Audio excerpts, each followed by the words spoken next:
Eu quero contar uma história aqui para vocês de como esse universo dos quadrinhos ele é mutável, ou foi muito mutável, principalmente no mercado americano, porque aconteceu um episódio que redefiniu toda a maneira como os americanos passaram a ver os quadrinhos e consomem quadrinhos. Vamos voltar um pouco no tempo, mais uma vez, mais uma viagem no tempo. Vamos lembrar que até o começo dos anos 40, a maior parte dos personagens de história em quadrinhos ou eram de aventuras ou de humor, havia quadrinhos de cartoon e não havia ainda os super-heróis. O super-herói passa a existir a partir de 1938 com a criação do Superman. Algo que eu já comentei aqui várias vezes, mas se você está chegando agora, faço questão de enfatizar. Tudo bem, então com a criação do Superman se inaugura essa nova linha de comics. Até acontecer um episódio que mudaria drasticamente essa realidade. Havia uma editora no meio desse nicho chamada EC Comics, que publicava quadrinhos de terror.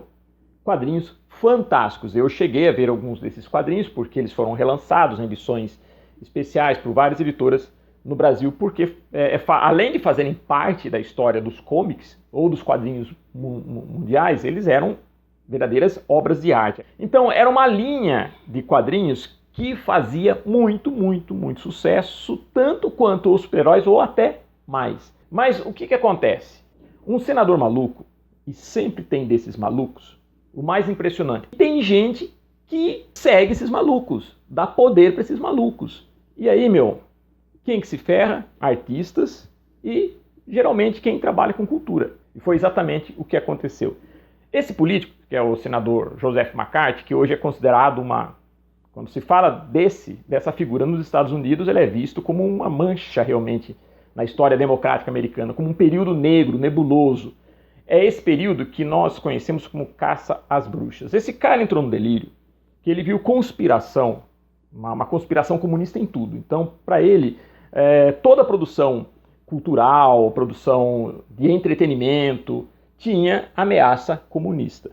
E ele começou a perseguir quem produzia arte e cultura, com as desculpas mais absurdas. E passou a enxergar nas publicações de quadrinhos também essas ameaças. E qual foi o gênero que mais sofreu com essa perseguição? Todos sofreram, lógico. Ele começou a ver, inclusive, nas revistinhas em quadrinhos de super-heróis também. Então houve até mudanças nos super-heróis. Tiveram que fazer adaptações dos personagens e alguns super-heróis ficaram um pouco babacas e outros até desapareceram. Infelizmente, os quadrinhos de terror foram perseguidos. E William Gaines, que era o dono da EC Comics, foi depor no Senado americano para defender a sua editora, defender os empregos. Afinal de contas, muitos artistas eram contratados por essa editora, artistas maravilhosos, roteiristas também. Havia toda uma linha produtiva, uma cadeia produtiva, que ficou afetada por causa dessa perseguição. Mesmo assim, ele indo depor no Senado americano, ele não conseguiu fazer com que as suas publicações tiveram, na verdade, que ser canceladas. O terror, o horror, ele faz parte dessa cultura que hoje nós chamamos de cultura geek. Então, se você não gosta, você não lê. Agora, se você gosta, você lê, vai ter histórias maravilhosas que vão mexer justamente com isso, com os seus medos.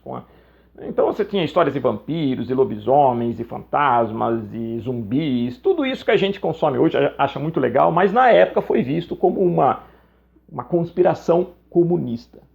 Veja o delírio do cara. Uma dessas publicações, que é a mais famosa de todas, que é Tales from the Crypt, ou Contos da Cripta, e aqui no Brasil publicado como Cripta do Terror, era uma coisa, sinceramente, fantástica. Mas William Gaines era um cara que tinha visão. Ele se deu por derrotado?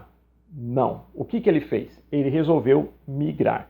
Ele tinha uma linha de publicação que estava começando de humor, que era uma revista chamada Revista Mad. O que ele fez? Ele resolveu focar nessa revista e fazer um humor ácido, um humor que começou criticando o próprio mercado de quadrinhos, não é bem criticando, e sim satirizando, fazendo sátiras, na verdade, no mercado de quadrinhos, mas depois foi expandindo isso para a própria sociedade americana, para o estilo de vida americano. Então, aquela editora, EC Comics, que tinha no terror, né, o seu grande mercado, a sua grande linha de produção com artistas maravilhosos, o que ele fez? Ele migrou muitos desses artistas, muitos, não todos, porque alguns deles, ou até a maior parte, acabou indo para outros segmentos. O de super-heróis, por exemplo. O mercado de super-heróis absorveu muito desses artistas que faziam quadrinhos de terror. Um deles, inclusive o Steve Ditko, foi para a Marvel e ajudou a criar, com Stan Lee, o Homem-Aranha e o Doutor Estranho. Olha que interessante. Mas tinham outros também.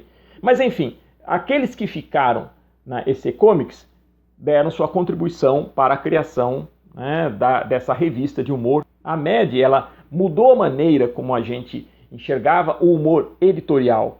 De uma simples revista de quadrinhos se tornou um magazine, tamanho grande, tudo. E teve tiragens absurdas. Então esse William Gaines, junto com o editor Harvey Kurtzman, né, o que eles fizeram? Eles pegaram a EC Comics, que tinha uma linha editorial focada principalmente nos quadrinhos de terror, e em virtude de toda uma perseguição, de todo um delírio de uma boa parte da sociedade americana, respaldada por um político, um senador também maluco, o que aconteceu? Eles tiveram que mudar sua linha editorial e focar principalmente no humor. E dessa mudança estratégica nasceu uma revista de humor incrível que se tornou referência internacional para humor gráfico. Grandes cartunistas, inclusive brasileiros, tiveram no MED a sua grande referência para se fazer esse humor através do cartoon, através dos quadrinhos, né? E o símbolo do MED era um carinha, uma figura chamada Alfred E. Newman, era um personagem que tinha uma falinha no dente. E só a criação desse Alfred E. Newman, esse personagem icônico do humor americano, merece um vídeo aqui exclusivo que a gente ainda vai produzir. Então essa é mais uma história interessante que eu queria contar aqui para vocês, né? Essa migração do terror para o humor. Olha só, né? Os dois extremos, olha que interessante.